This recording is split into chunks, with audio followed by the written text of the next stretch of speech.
पुलिंद की जय। श्रीनिताय गौर प्रेमानंदे, हरि हरि बोल। राधा कृष्ण बोल बोल, बोलो रे सबा। राधा कृष्ण बोल बोल, बोलो रे सबा। এই শিক্ষা দিয়া সব না দিয়া ফিরেছে নেচে বনিতাই। এই শিক্ষা দিয়া সব না দিয়া ফিরেছে নেচে গনিতাই। রাধা কৃষ্ণ বলবো, রে সবাই। মিছে মায়ার বসে যাচ্ছ ভেসে, কাছ হব ডুবো ভাই। মিছে মায়ার বসে যাচ্ছ ভেসে, কাছ হব ডুবো ভাই। হরি বল, মিছে মায়ার বসে। হরি বল,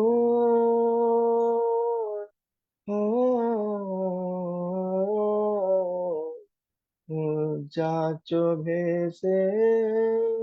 মিছে মায়ার বসে যাচ্ছ ভেসে, হচ্ছ হাবু ডুবু ভাই। রাধা কৃষ্ণ বলবো, বলো রে সবাই। জীবে কৃষ্ণ দাস এই বিশ্বাস, করলে তো আর দুঃখ নাই। জীবে কৃষ্ণ দাস এই বিশ্বাস, করলে তো আর দুঃখ নাই। হরি বল, জীবে কৃষ্ণ দাস। হরি বল,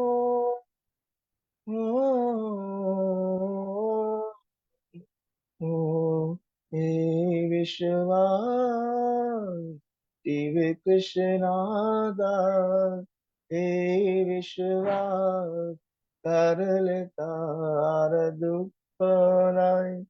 কৃষ্ণ বলবো যাবে, পুলক হবে, জরবে কি বলি তাই। কৃষ্ণ বলে যাবে, পুলক হবে, জরবে কি বলি তাই। রাধা কৃষ্ণ বলবো, বল রে সবাই। হে রাধা কৃষ্ণ বল, ও বল রে সবাই। রাধা কৃষ্ণ বলো, সঙ্গে চলো, এই মাত্র ভিক্ষা চাই। রাধা কৃষ্ণ বলো, সঙ্গে চলো, হে মাতা ভিক্ষা চাই। রাধা কৃষ্ণ বলবো, বলো রে সবাই। জয় সকল বিপদ ভক্তি বিনোদ, বলে না যখন ও নাম গাই। জল সকল বিপদ ভক্তি বিনোদ, বলে না যখন ও নাম গাই। হরি বল, সকল বিপদ। হরি বল,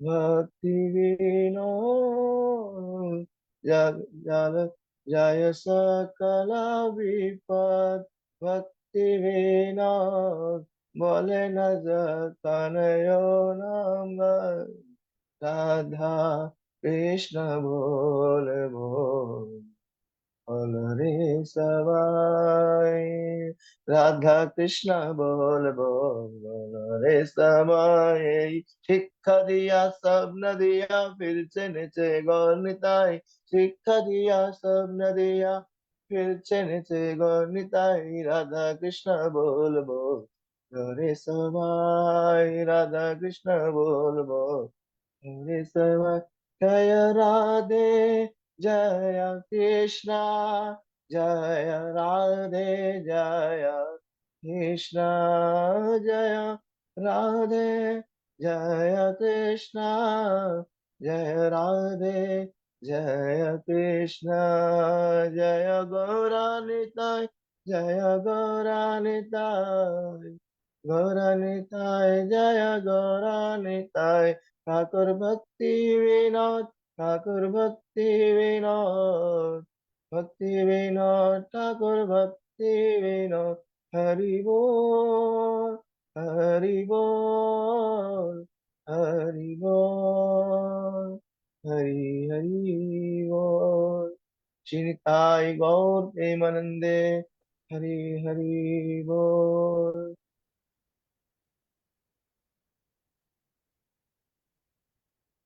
हरे कृष्ण। हरे कृष्णा प्रभु जी, प्रणाम। हाँ, आपने कीर्तन करने के बाद वीडियो ऑन करा, कीर्तन के समय क्यों नहीं किया? सॉरी सॉरी प्रभु जी, गलती से मुझे लगा ऑन था जी। अच्छा अच्छा, कोई बात नहीं। तो अभी प्रणाम मंत्र करेंगे, आप लोग मेरे पीछे बोल सकते हैं। नमस्ते गुरुदेवाय सर्व सिद्धि प्रदायिने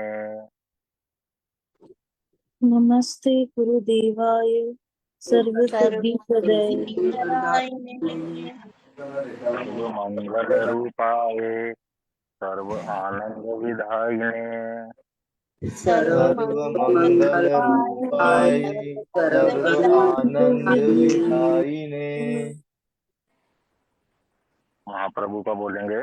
अनर्पित चरिम चिरात करुणया अवतीर्ण कलौ अनर्पित चरिम चिरात् करुणावतीर्ण कलौ। रिद्धि दीदी शो नहीं कर, शो करो, कहाँ ध्यान है। समर्पयितुम उन्नत उज्ज्वल रसाम स्वभक्ति श्रियम समर्पयितुम् उन्नत उज्ज्वल रसां स्वभक्ति श्रियम्। पुरट सुंदर द्युति कदम्ब संदीपिता हरिपुरत सुंदर द्युति कदम्ब संदीपिता। सदा हृदय कंदरे स्फुरतौ सचिनंदना सदा सदा हृदय कंदरे स्फुरतु व सचिनंदना। श्री गोपेश्वर जी का बोलेंगे अभी। वृंदावना वनीपते जय सोम सोम मोले वृंदावनावनीपते जय सोम सोम मोले। कनक सनंदन सनातन नारदेद्य सनक सनंदन सनातन नारदेद्या। गोपीश्वर व्रज विलासी युगांग्री पद में गोपीश्वर ब्रज विलासी युगांग्रिम पद में। प्रेम प्रयच निरुपाधि नमो नमस्ते प्रेम प्रयच्छ निरुपाधि नमो नमस्ते। वाञ्छा कल्पतरुभ्यश्च कृपा सिन्धुभ्येव च वाञ्छा कल्पतरुभ्यश्च कृपा सिन्धुभ्य एव च। पतितानां पावनेभ्यो वैष्णवेभ्यो नमो नमः पतितानां पावनेभ्यो वैष्णवेभ्यो नमो नमः। कृष्ण चैतन्य प्रभु नित्यानंद श्री अद्वैत गदाधर श्रीवासादि गौर भक्त वृंद। श्री कृष्ण चैतन्य चैतन्य प्रभु प्रभु नित्यानंद श्री अद्वैत गदाधर श्रीवास आदि गौर भक्त वृंद। हरे कृष्णा कृष्ण कृष्ण हरे हरे हरे राम राम राम हरे हरे। हरे कृष्ण कृष्ण कृष्ण हरे हरे हरे राम राम राम हरे हरे। सभी भक्तों को हरे कृष्णा। आप प्लीज अपना वीडियो ऑन कर लीजिए और श्री चैतन्य भागवत की आज हम क्लास श्रवण करेंगे। ये वृंदा माता जी, आपके मोबाइल से कुछ पेंसिल चल रही है, उसको प्लीज स्टॉप कर दीजिए। दीदी दीदी दीदी ठीक करो उसको, स्क्रीन को।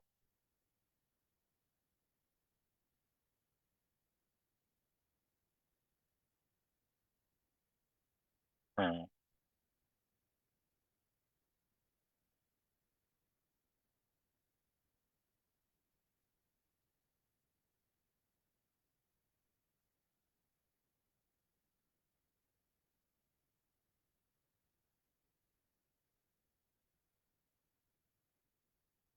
दीदी दीदी थोड़ा रिवाइज कराओ, क्या करा है अभी तक हमने।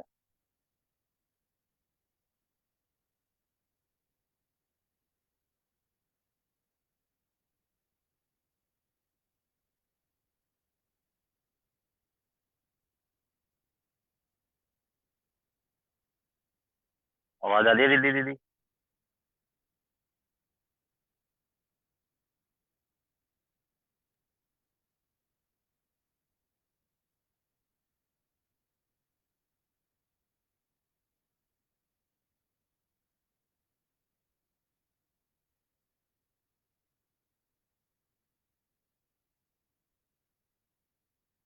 दीदी दीदी आवाज आ रही है आपको? मेरी आवाज आ रही है भक्तों को? जी प्रभु जी। अच्छा, दीदी दीदी को नहीं आ रही शायद।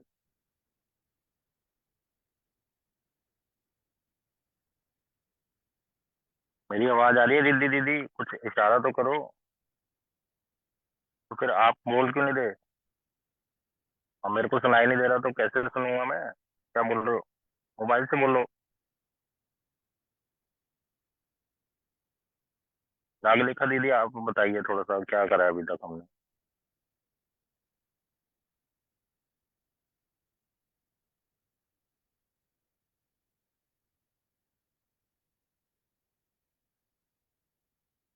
ये जो स्क्रीन के पीछे रहते हैं ना, हरे स्क्रीन कृष्णा ऑन प्रभु करते जी। हुए इधर उधर होते हैं सारे के सारे।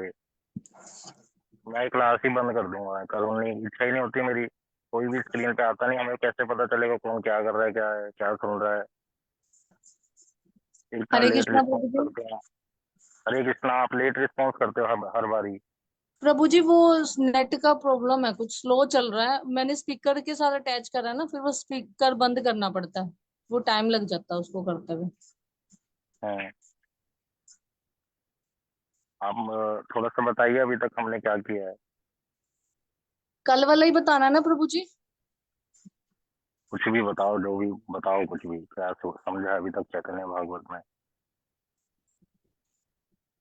कल जैसे आपने बताया था कि भगवान को अरोहवाद यानी अक्षर ज्ञान से नहीं जाना जाना जा सकता। अरोहवाद जैसे कि मतलब जो ऊपर से जो नीचे से ऊपर की तरफ मतलब जाए, उसको बोलते हैं अरोहवाद। मतलब उसकी उससे हम भगवान को उस इस अरोहवाद से हम भगवान को नहीं जान सकते। और आपने बताया कि अवरोहवाद यानी अधोक्षज ज्ञान से हमें उन्हें जाना जा सकता है, यानी कि जो ज्ञान ऊपर से नीचे की तरफ हमें मतलब जो ऊपर से नीचे की तरफ आए, उससे हम भगवान को जान सकते हैं। हाँ जी। और बोलो। जो स्लाइड नहीं मेरे को दिख रही। नेक्स्ट। स्लाइड स्लाइड का क्या करोगे आप?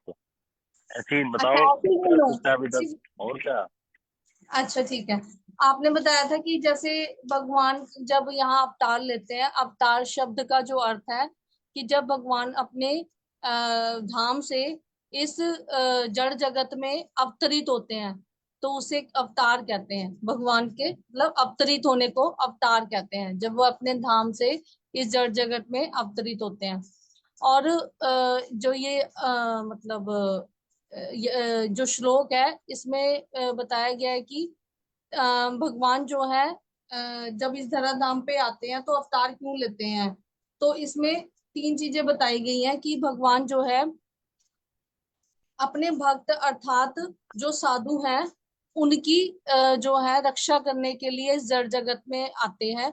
और वे अपने भक्तों को भी भेज सकते हैं कि जिस मतलब उनका, परंतु जो उनके जो साधु हैं भक्त जो है उनके उनके दर्शन से, उस भक्त के दर्शन से उन साधु को जो है मतलब संतुष्टि नहीं होती।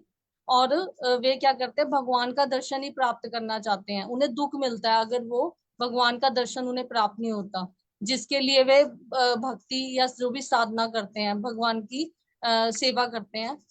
और दूसरा बताया आपने कि जैसे दुष्टों का विनाश करने के लिए आते हैं, कि जैसे इस दुष्टों का विनाश करने के लिए आते हैं, वे अपने भक्तों को भी भेज सकते हैं। परंतु जो वो दुष्ट है उनका और भी ज्यादा मतलब दुर्गति ना हो उनकी, तो इस वजह से भगवान खुद इसलिए आते हैं कि ताकि उन्हें भगवान के हाथों मुक्ति प्राप्त हो जाए और वे भगवान के धाम को प्राप्त कर सके। और तीसरा, धर्म की स्थापना के लिए आते हैं भगवान इस जड़ जगत में, ताकि क्या कहते हैं धर्म, जैसे अब कलयुग का जो धर्म है वो है हरि नाम संकीर्तन। तो भगवान धर्म की स्थापना करने के लिए भी इस जड़ जगत में आते हैं। जब जब भी धर्म की जब ग्लानि होती है तो भगवान कहते हैं मैं स्वयं आता हूँ। हम्म, और आपने बताया। बस बस बस। अंतरा दीदी आप बताओ थोड़ा, चैतन्य भागवत में अभी तक क्या सुना? प्रभु जी, चैतन्य भागवत के बारे में स्टार्टिंग से जो आपने बताया था वो ये था कि उसकी जो रचना करने वाले हैं वो श्रीला वृंदावन दास ठाकुर जी हैं, जो स्वयं वेद व्यास जी हैं। और उनका जन्म मोद्रुम द्वीप में हुआ था। और नवदीप धाम जब परिक्रमा होती है तो लास्ट डे उनके दर्शन के लिए सब जाते हैं। उनकी माता नारायणी देवी हैं और उनके गुरुदेव श्री नित्यानंद प्रभु जी हैं, जो कि स्वयं बलराम जी हैं। और वो लास्ट शिष्य थे नित्यानंद प्रभु जी के। और उन्होंने अपने गुरुदेव नित्यानंद प्रभु जी की आज्ञा से और उनके कहने पर इस ग्रंथ की रचना करी थी। इस ग्रंथ का नाम स्टार्टिंग में कुछ और था, आई डोंट रिमेम्बर एग्जैक्टली वो नाम क्या था। लेकिन उसके चैतन्य बाद अमृत। उन्होंने, हाँ जी, फिर उसके बाद उन्होंने ये नाम चेंज किया था क्योंकि ऑलरेडी वो लोकनाथ ठाकुर जी ने उस ग्रंथ को लिखा था, इसीलिए उन्होंने इस ग्रंथ का नाम चेंज किया था। और इस ग्रंथ में अच्छी तरह से उन्होंने तीन बातों पर सबसे ज्यादा स्ट्रेस किया था। महाप्रभु के बारे में, नित्यानंद प्रभु के बारे में और उनकी कृपा के बारे में। और इसमें जैसे नॉर्मल ग्रंथ में श्लोक होते हैं, इसमें बंगाली भाषा में प्यार जो होते हैं, जो कोट्स होते हैं उनको प्यार कहा जाता है। और इस ग्रंथ में तीन खंड है। एक आदि खंड है जो कि उनके बचपन की विद्या तक है। फिर मध्य खंड जो है वो कीर्तन प्रकाश के बारे में है, जो वो थोड़े बड़े हो गए थे महाप्रभु और उन्होंने जो कीर्तन के समय जो लीला करी थी उसके बारे में है। और जो अंत खंड है वो उनका जब सन्यास हो गया था, उसके बाद जब वो नीलांचल चले गए थे, जब तक उन्होंने धराधाम से नहीं गए थे तब तक की लीला को अंत्य खंड में उन्होंने डिस्क्राइब किया है। और फिर आपने साथ साथ इन कंपैरिजन में गौड़ीय भाष्य का भी रेलेवेंस दिया था, जहां जहां पे आपने प्यार का जो भी कोट्स इधर थे चैतन्य भागवत के, उसके साथ साथ एक्सप्लेनेशन में प्रभुपाद जी की गौड़ीय भाष्य, जो प्रभुपाद जी ने गौड़ीय भाष्य लिखा है उसका भी साथ साथ में आपने डिटेलिंग हमें बताई थी। और जो प्रथम खंड जो आदि खंड है वो पढ़ रहे हैं। उसमें जो प्रथम खंड था वो उन्होंने प्रथम अध्याय, हाँ जी, आदि खंड का प्रथम अध्याय। सॉरी प्रथम अध्याय, उसमें उन्होंने नित्यानंद प्रभु अपने गुरुदेव के बारे में वर्णन किया है, अपनी माता के बारे में वर्णन किया है उस खंड में। लेकिन उन्होंने अपने पिताजी के बारे में वर्णन नहीं किया क्योंकि वो भगवान के भक्त नहीं थे। और इस खंड में आपने हमें ये भी बताया था कि श्रीवास पंडित जी से श्रीवास पंडित जी से उनका क्या, कैसे वो लिंक थे। मतलब उनके श्रीवास पंडित जी के भाई की बेटी थी उनकी मम्मी, तो उन उसके बारे में आपने हमें उसमें बताया था। फिर आपने हमें श्लोकों का वर्णन दिया था, उसमें एक समरी में आपने विग्रह का भी बताया था, विषय विग्रह क्या होता है और सेवा विग्रह क्या होता है, जो कि पहले की क्लासेस में भी आप डिस्कस कर चुके हैं। और इसमें आपने ये भी बताया था कि इसमें महाप्रभु और नित्यानंद प्रभु ने की तत्व के बारे में बताया गया है इस ग्रंथ में। तत्व मतलब नाम रूप लीला और गुण के बारे में। और हमारी बुद्धि जो है वो जड़ जगत की चीजें समझ सकती है, लेकिन भगवान का तत्व हम तभी समझ पाएंगे जब हम पे गुरुदेव की और वैष्णवों की कृपा होगी, और वरना हम नहीं समझ सकते। तभी हम भगवान की लीला को समझ पाएंगे। उसके बाद जैसे दीदी ने आरोहवाद और ठीक है, अधोक्ष ठीक है, ज्ञान, हाँ जी। अच्छा बताया, बहुत अच्छा। सोहन लाल प्रभु जी, थोड़ा आप बताइए अब, क्या सुना है चैतन्य भागवत में, कुछ पॉइंट अभी जो कवर हो गए उसको छोड़कर बताएंगे।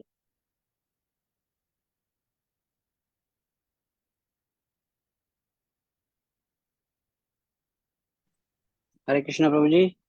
हरे कृष्णा, हरे कृष्णा। प्रभु जी अभी तक तो मेरे को यही जो इन्होंने बताया वही पता है तो ये क्योंकि वैसा बताया।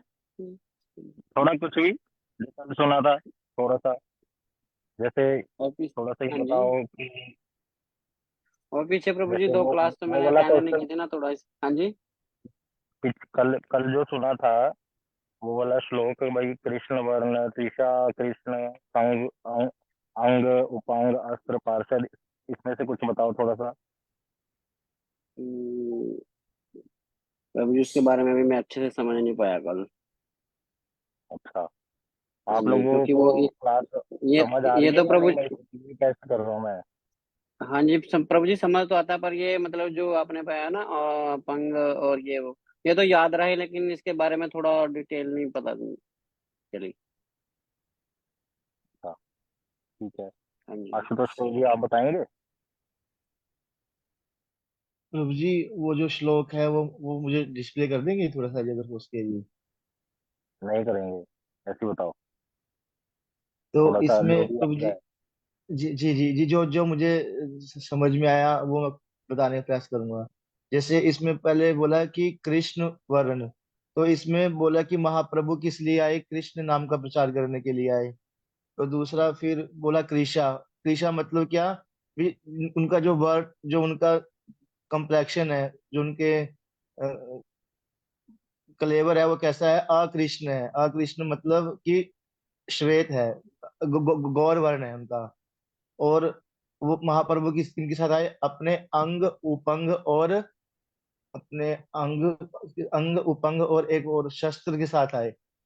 अब अंग उपांग अस्त्र और पार्षद, चार चीजें हैं। अर्षद, हाँ, हाँ, अंग उपंग और अस्त्र और पार्षद के साथ आए। जो भगवान भगवान महाप्रभु के जो अंग हैं वो कौन है, नित्यानंद प्रभु और श्री अद्वैताचार्य जी। और जो उनके फिर उपंग बताए आपने कि आगे श्रीवास पंडित जी, गदाधर पंडित जी उनके साथ नहीं, आए। और गदाधर पंडित जी नहीं है उसमें, गदाधर पंडित अच्छा, जी का नाम आएगा पार्षदों में। पार्षद, ठीक है जी। पार्षद और होते हैं जो बहुत बहुत ही निकट के होते हैं, बहुत क्लोज। अस्त्र में आपने चाहा था, हरि नाम ही उनका अस्त्र है भगवान का। उन्होंने जैसे कि महाप्रभु ने किसी का उद्धार किया। जैसे अगर एग्जाम्पल के तौर पर बोले तो जगाई और मथाई दो भाई थे, उनका उद्धार किया। तो उन्होंने उनकी दुष्टता को ही खत्म कर दिया, उनका उनका अंत नहीं किया, उनकी दुष्टता को ही खत्म कर दिया। कैसे किया, अब हरि नाम से।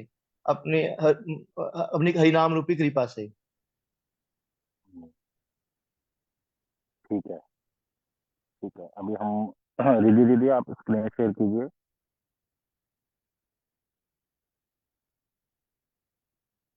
अभी हम आगे पढ़ेंगे। तो भक्तों ने अच्छे से बताया है।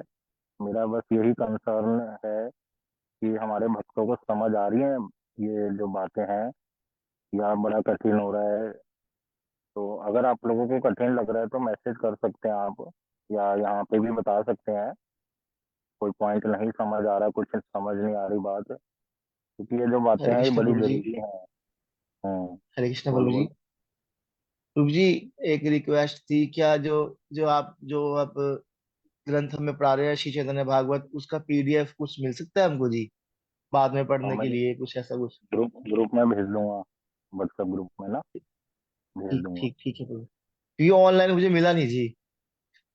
नहीं नहीं, ऑनलाइन नहीं मिलेगा ये। ठीक ठीक ठीक है। तो भक्त लोग जो ये क्लास अटेंड कर रहे हैं, मेरी प्रार्थना यही है कि अच्छे से समझें, और कुछ भी समझ नहीं आ रहा दोबारा पूछें, क्योंकि ये जो सिद्धांत है महाप्रभु का, ये हमारे लिए बड़ा जरूरी है। ऐसे मन में भावना कभी नहीं लाने की, समझ नहीं आया छोड़ो। आप पर्सनली मेरे को मैसेज कर सकते हैं, व्हाट्सएप पे वॉइस मैसेज भेज सकते हैं, हम आपको व्हाट्सएप पे ही समझा देंगे। अगर किसी भक्त को थोड़ा सा संकोच होता है यहाँ पर जूम क्लास में बोलने में, है ना, लेकिन तो बड़ा अच्छे से हम चीज़ों को सीखेंगे। ये बड़ा अ, हमारी भक्ति में बहुत बड़ा सहायक है ये लीला, और महाप्रभु के प्रति भावना बढ़ाने वाली है। तो कल वाली क्लास के एक बारी नोट्स खोल के दिखा दीजिए। कल हमने यही सुना था कि ब्रह्मा जी के माध्यम से, कि ब्रह्मा जी ने हमें समझाया कि भगवान को प्राप्त अगर करना है तो हमें उन्हें शरणागत होना पड़ता है। उनको अपने इंद्रियों से नहीं समझ सकते। इंद्रियों से समझने का मतलब आप समझिए कि अपनी आंखों से, नाक से, कान से, अपने मुख से, जीवा से, या मन से भगवान को नहीं समझा जा सकता।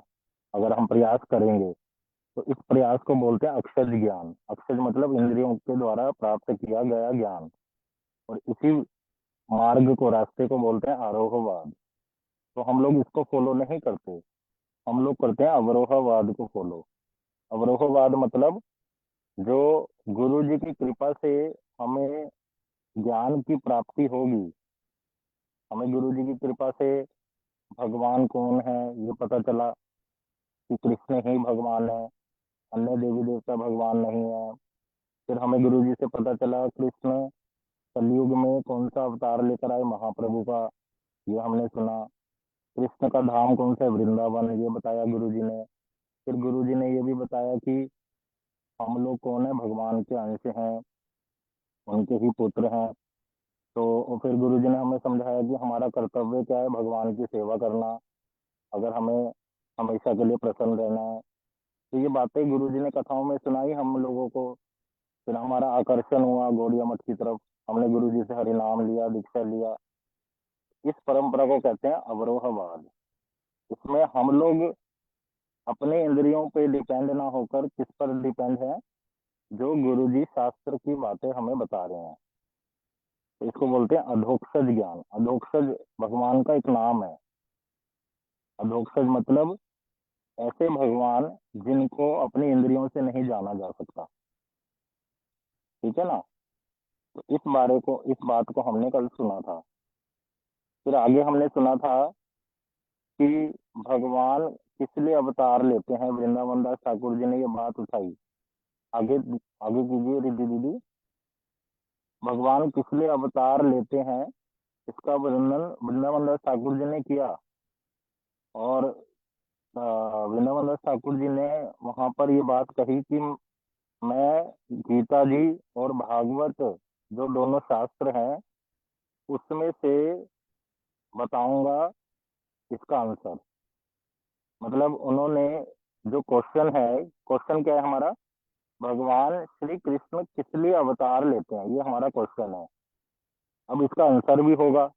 तो इसका आंसर उन्होंने कौन सी बुक से दिया? गीता और भागवत, ये जो दोनों बुक हैं हमारे पास, तो इसमें से आंसर दिया उन्होंने। अपने मन से कोई आंसर नहीं लिखा। जैसे हम लोग कॉलेज में पढ़ाई किए तो टीचर हमें पढ़ाते थे, ठीक है ना, और हमें बुक्स बता देते थे कि इस बुक से पढ़ना है। तो वहां पे क्वेश्चंस आते थे, तो हम अगर बुक का आंसर लिखते थे तो हमें राइट मार्क मिलते थे। और अगर कोई स्टूडेंट अपने मन से, उसको क्वेश्चन आता है नहीं, लेकिन हाँ कुछ लिखना है, इधर उधर का कुछ भी मिला के लिख देते हैं, तो उस टीचर तो समझ जाता है कि अपने मन से लिखा, तो उसको कोई मार्क्स नहीं मिलते। उसी बात को यहाँ समझो। यहाँ क्वेश्चन वृंदावन दास ठाकुर जी बोल रहे हैं कि क्वेश्चन क्या है? भगवान श्री कृष्ण किस लिए अवतार लेते हैं, ये हमारा क्वेश्चन है। और इसका आंसर वृंदावन दास ठाकुर अपने मन से नहीं बोल रहे। वो कह रहे हैं, एक ग्रंथ है जिसका नाम है गीता और दूसरा ग्रंथ है भागवत, उसमें से मैं इसका आंसर बताऊंगा। तो गीता जी में से उन्होंने पहले बताया, यदा यदा ही धर्मस्य ग्लानिर्भवति भारत, अभ्युत्थानम अधर्मस्य तदात्मानं सृजाम्यहम्, परित्राणाय साधूनां विनाशाय च दुष्कृताम्, धर्म संस्थापन अर्थाय संभवामि युगे युगे। तो इस प्रकार से उन्होंने किया। ये दो श्लोक बोले। एक मिनट।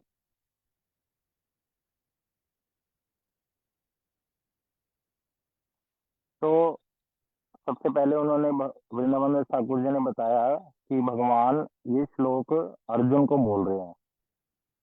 तो यदा यदा ही धर्म से ग्लानिर्भवति भारत का मतलब कि जब जब धर्म की हानि होती है और अधर्म बढ़ने लगता है, तब तब मैं इस जगत में आता हूँ।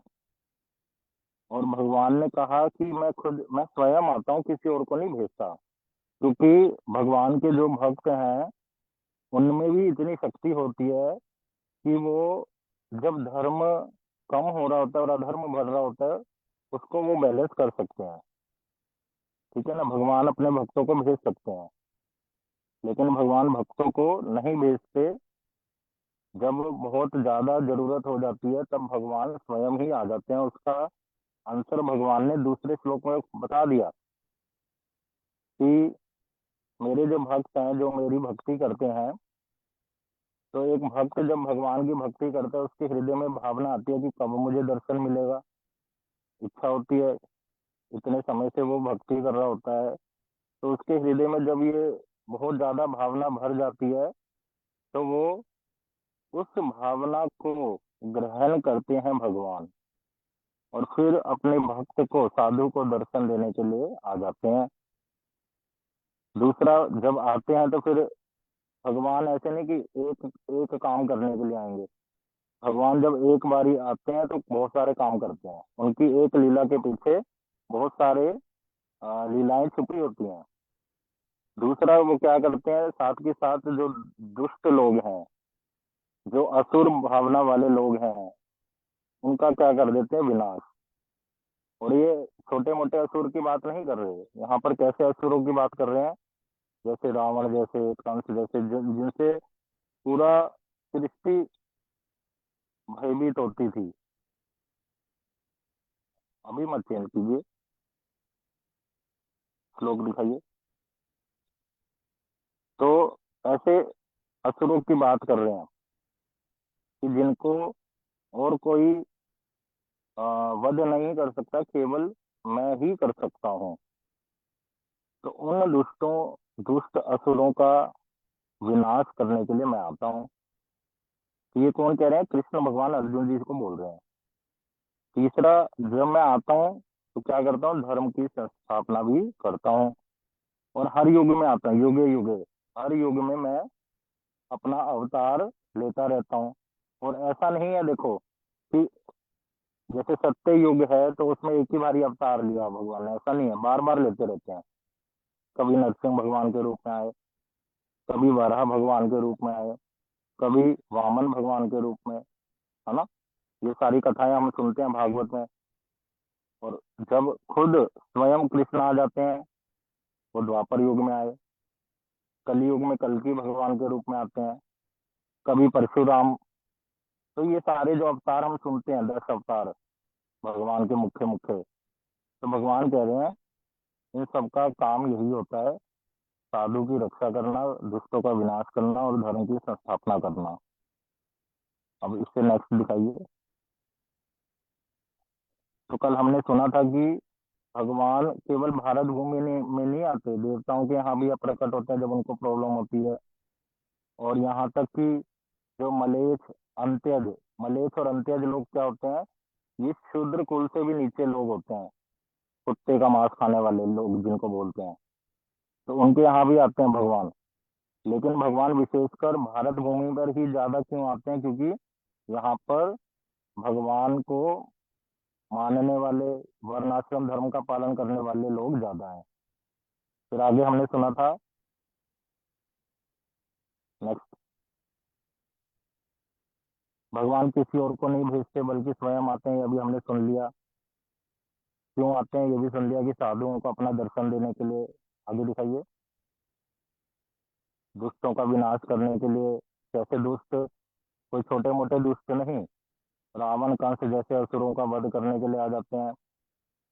तो हमने फिर यहाँ पर एक और पॉइंट सुना था, प्रभुपाद जी द्वारा उठाया, कि क्या फिर भगवान भेदभाव करते हैं, केवल साधुओं की रक्षा करते हैं और असुरों का विनाश कर देते हैं? भगवान ने तो सृष्टि सबके लिए बनाई है। तो इस, इस बात को दुर्योधन ने बोला था। दुर्योधन ये लीला आती है महाभारत में। भगवान कृष्ण जब पांडवों की ओर से प्रस्ताव लेकर गए कौरवों के यहाँ पर कि हम युद्ध नहीं करेंगे, आप उनको 5 गांव दे दो, तो दुर्योधन ने कहा मैं तिल मात्र भी भूमि नहीं दूंगा उनको। और फिर भगवान को बड़ा बुरा बुरा बोलता है वो वहां पर।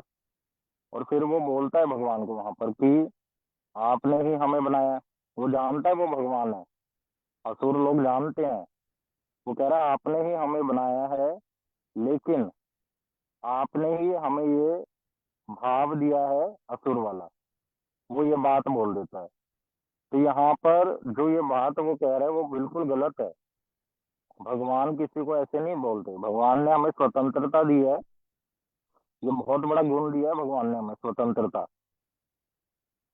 तो उस स्वतंत्रता का प्रयोग हम कैसे करते हैं वो हमारे ऊपर है। अगर हम उस स्वतंत्रता का प्रयोग गलत कार्यों में लगाते हैं, तो हम गलत असुर जैसे बन जाएंगे। और अगर हम उस स्वतंत्रता का प्रयोग भक्ति में लगाते हैं, तो हम भगवान के भक्त कहलाएंगे। तो दुर्योधन कह रहा है कि आपने ही सृष्टि बनाई है, आपने ही मुझे बनाया है, हम तो आपके ही उसमें रहते हैं, अनुगत्य में। तो आप जैसे हमें चलाते हैं हम वैसे चलते हैं। तो ये बात बहुत गलत बोली उसने। तब भगवान ने अपना विराट रूप उसको दिखाया, फिर वो भयभीत हो गया भगवान के विराट रूप को देखकर।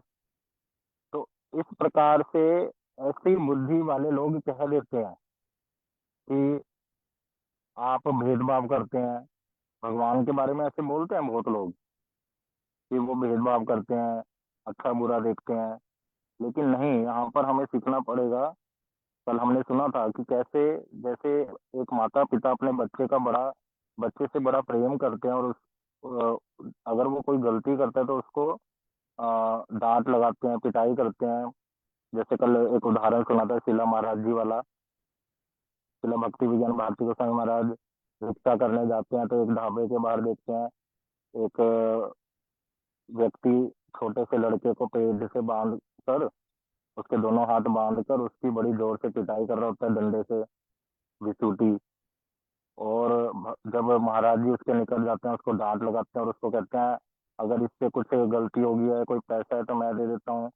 उसको महाराज जी को लगता है कि ये ढाबे का मालिक है और ये इसके यहाँ पे काम करता होगा, या कुछ भी होगा, चोरी करी होगी। तो जब वो व्यक्ति बोलता है कि नहीं नहीं ये तो मेरा बेटा है, तो महाराज जी कहते हैं कि मेरे पैरों के नीचे से जमीन खिसक गई।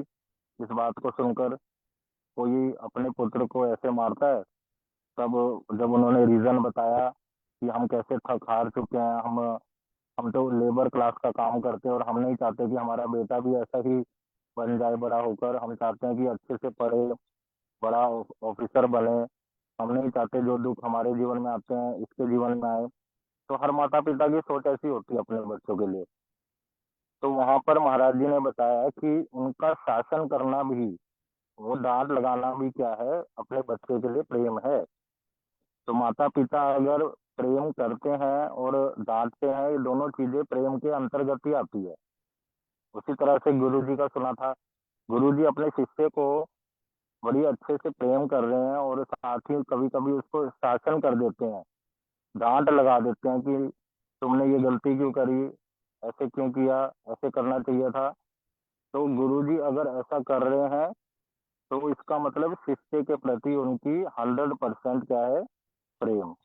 अगर गुरु जी ऐसा नहीं कर रहे, केवल प्रेम से बातें कर रहे हैं, उनको हरी कथा सुना रहे हैं और कभी भी शासन ही नहीं करते उनके जीवन में, तो इसका मतलब गुरु जी का 50% प्रेम है अपने शिष्य के प्रति। उसी प्रकार से भगवान भगवान जब देखते हैं कि मेरा ही ये अंश है और ऐसे गलत कार्यों में ये लग गया है, गलत संगति में पड़ गया है, जिसके कारण ये असुर बुद्धि वाला हो गया है, तो भगवान उसके कल्याण के लिए कि और इसको पाप ना करने दूं और गलत कार्य ना करने दूं जिसके कारण इसको फल भोगना पड़ेगा। क्योंकि इस जीवन में कोई जो जो भी अच्छा बुरा कार्य करेगा उसको फल भोगना पड़ेगा अगले जन्म में।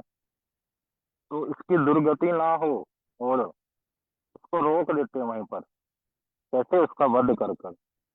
और उसको श्री इतना मतलब विशेष बात बताई कि भगवान श्री कृष्ण के द्वारा जो मारे जाते हैं ना, जिनका वध हुआ, उनको डायरेक्ट क्या मिलता है, वैकुंठ में सारूप्य मुक्ति।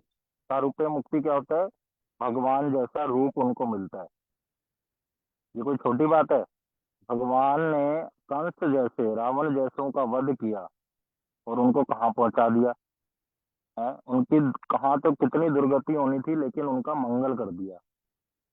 तो ये भगवान की कृपा ही है उनके ऊपर। ऐसे मत समझो कि भगवान भेदभाव करते हैं। तो ऐसे बहुत से लोग बोलते हैं, तो उनको आंसर देना ही इसके माध्यम से हमें सीखना है। नेक्स्ट आगे दिखाइए।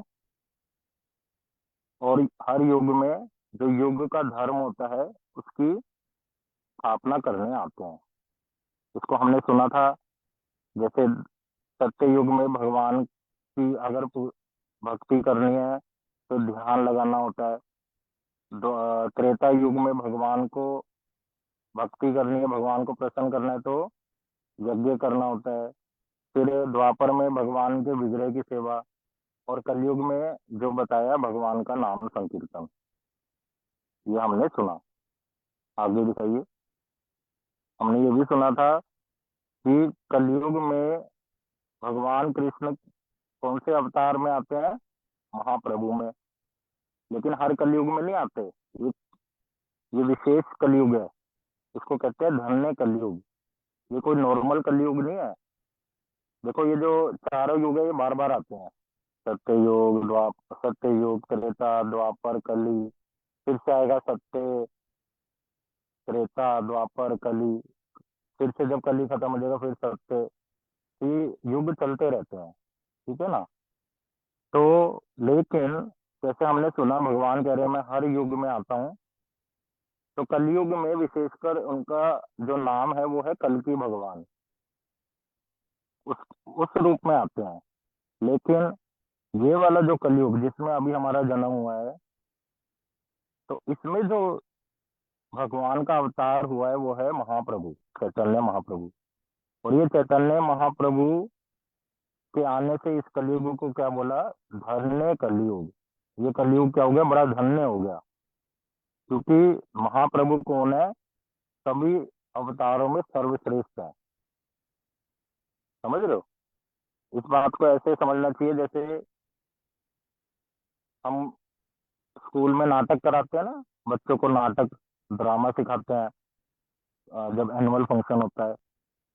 तो जैसे किसी बच्चे को पेड़ बना दिया, किसी बच्चे को कुछ बना दिया, किसी को कुछ, या कभी कभी ऐसे क्या होता है, जो पुरुष शरीर में होते हैं उनको कभी स्त्री की वेशभूषा पहना देते हैं, ड्रेस पहना देते हैं।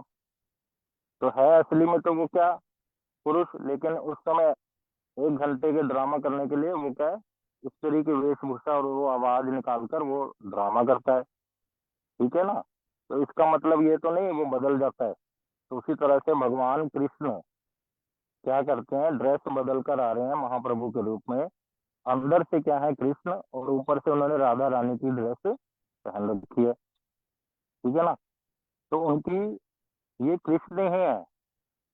कृष्ण और महाप्रभु में कोई भेद नहीं है, इस बात को समझना।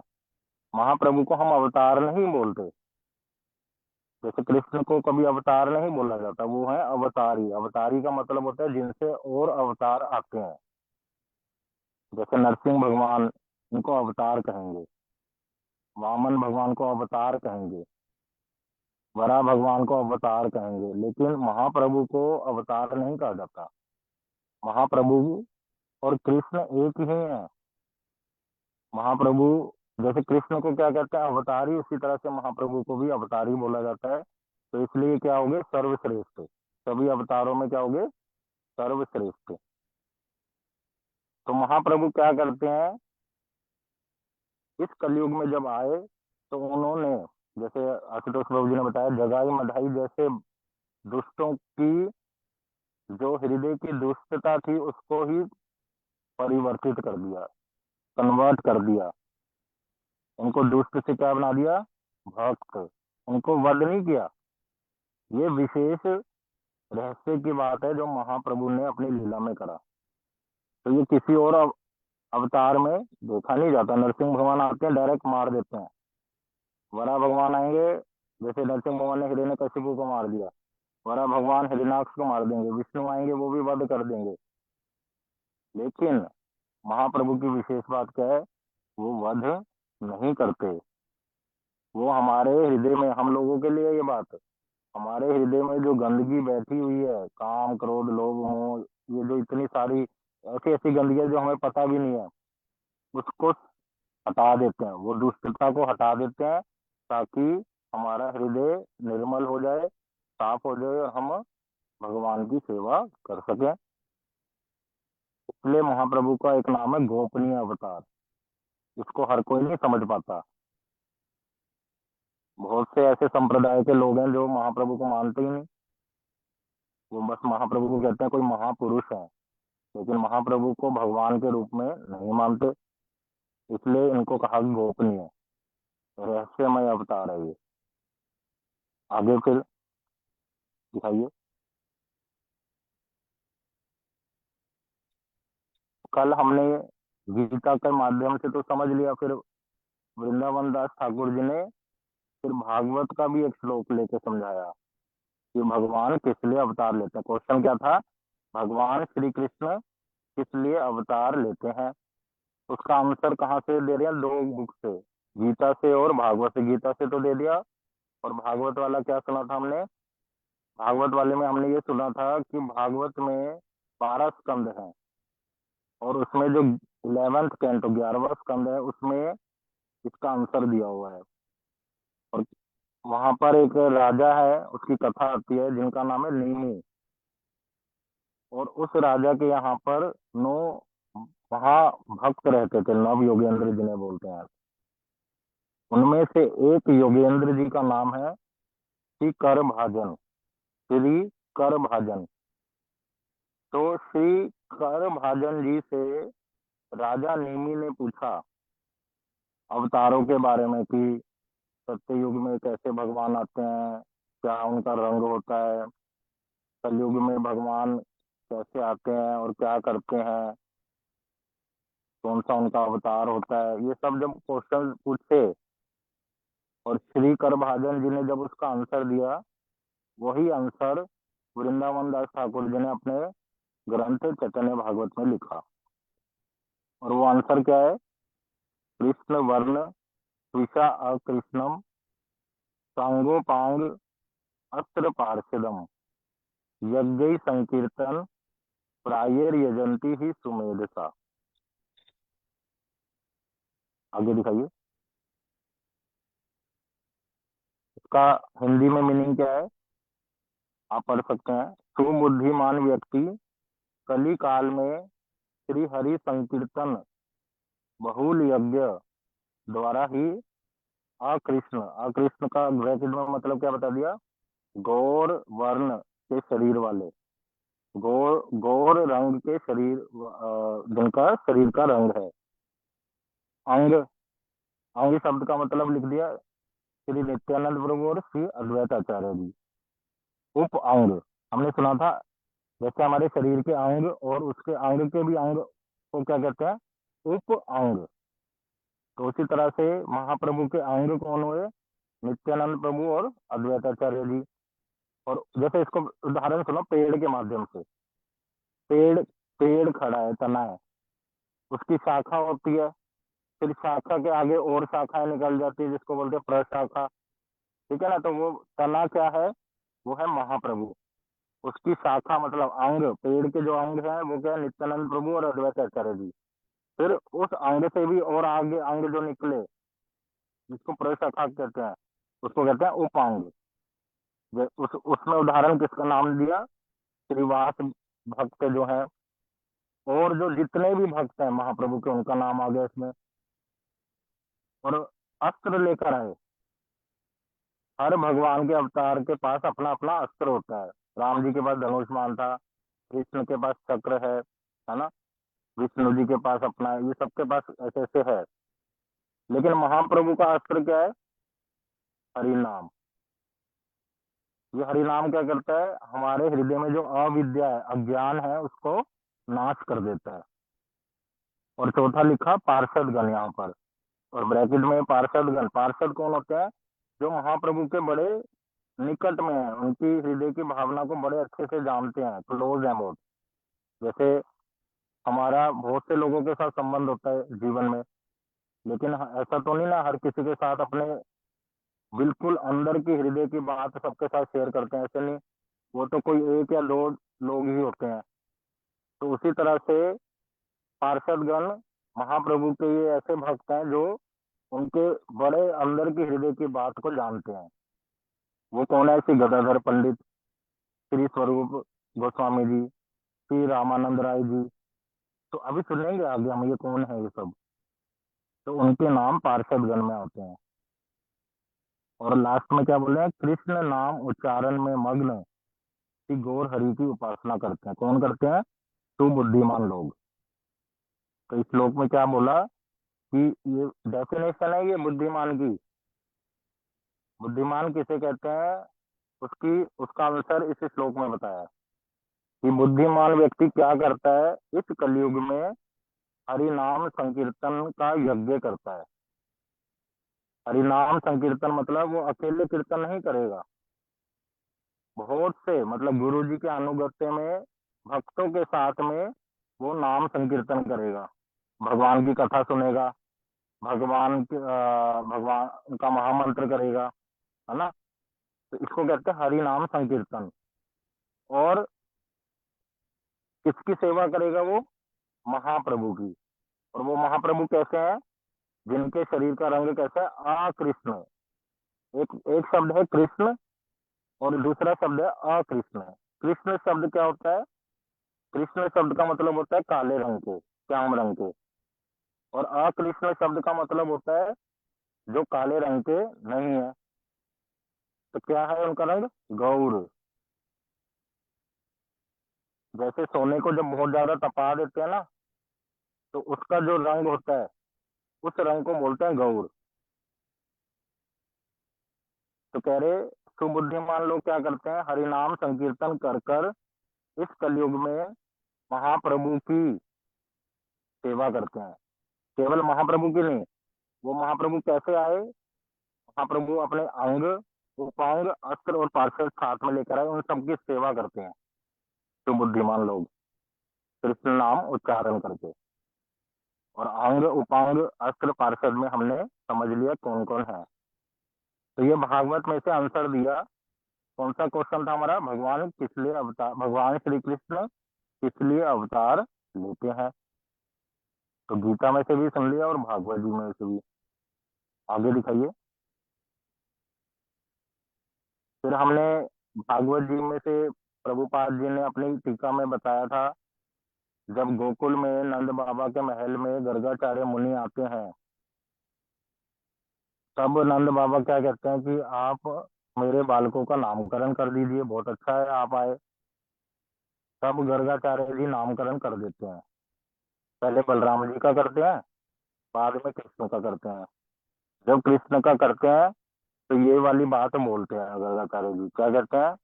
आसन वर्णाश्रयो ही अस्य गृहणतो अनुयुगम तनु शुक्लो रक्त तथा पीत इदानम कृष्णताम गता।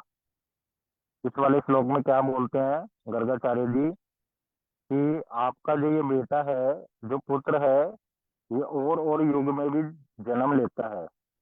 ये कोई साधारण बालक नहीं है। और युगों में भी इसका जन्म होता है, और उसमें इसके शरीर का रंग क्या होता है?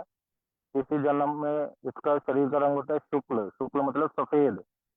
और किसी जन्म में, किसी युग में जब ये जन्म लेते हैं तो इसके शरीर का रंग होता है रक्त, रक्त मतलब लाल।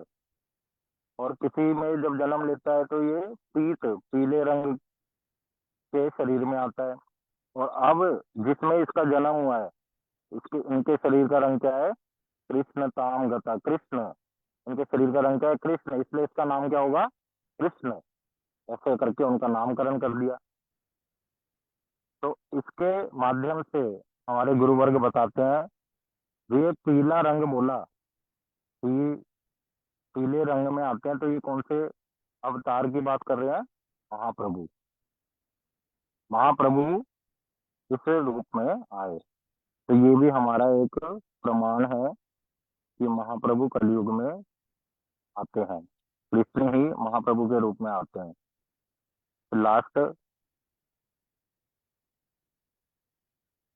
लास्ट नेक्स्ट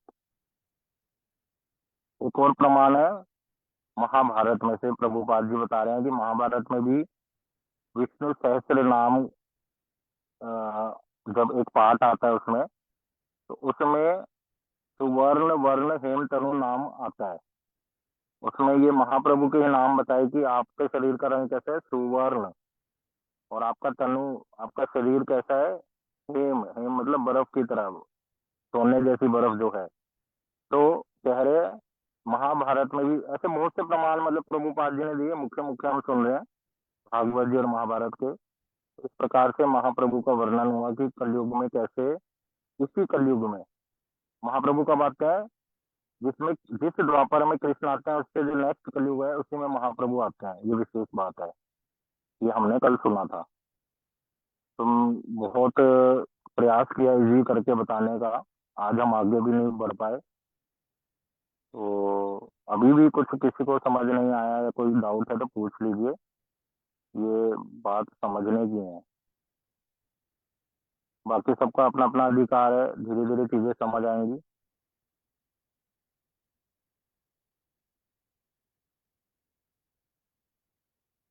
हाँ अंतरा दीदी बोलिए। हरे कृष्णा प्रभु जी। प्रभु जी, ये जो सरयोग के मुक्ति के बारे में आपने बताया ना, वो समझ नहीं आया। कौन सी? सरयोग के मुक्ति, जो जैसे भगवान आपने बताया ना, जैसे जो राक्षसों को मुक्ति देते हैं। वो अलग अलग प्रकार की ना मुक्तियां होती हैं, उनके नाम होते हैं। किसी मुक्ति का नाम होता है सारूप्य, किसी का होता है सालोक्य, किसी का सायुज्य।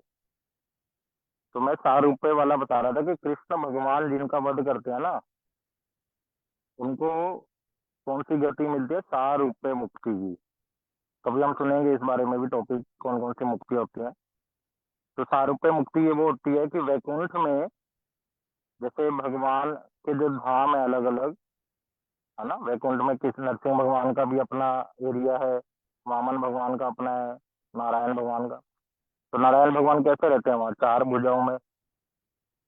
तो उसको, उस का जब वध हो जाता है तो उसको वहां पर नारायण भगवान जैसा शरीर मिलता है। नारायण लोक में भगवान नारायण की तरह ही सारे सेवक हैं, दिखने में सबके 4 हाथ हैं, उनके शरीर का रंग भी नारायण जैसा हो जाता है, तो सारूप्य मुक्ति का मतलब ये है। लेकिन वो भगवान नहीं बन जाते। भगवान नारायण के गले में होती है कौस्तुभ मणि, ये डिफरेंस है। उनके सेवकों के गले में नहीं होती कौस्तुभ मणि। तो ये दिखने में नारायण जैसे दिखेंगे, लेकिन नारायण भगवान और उनके सेवक अलग अलग हैं। तो सारूप्य मुक्ति का मतलब है भगवान के जैसा रूप प्राप्त कर लेना।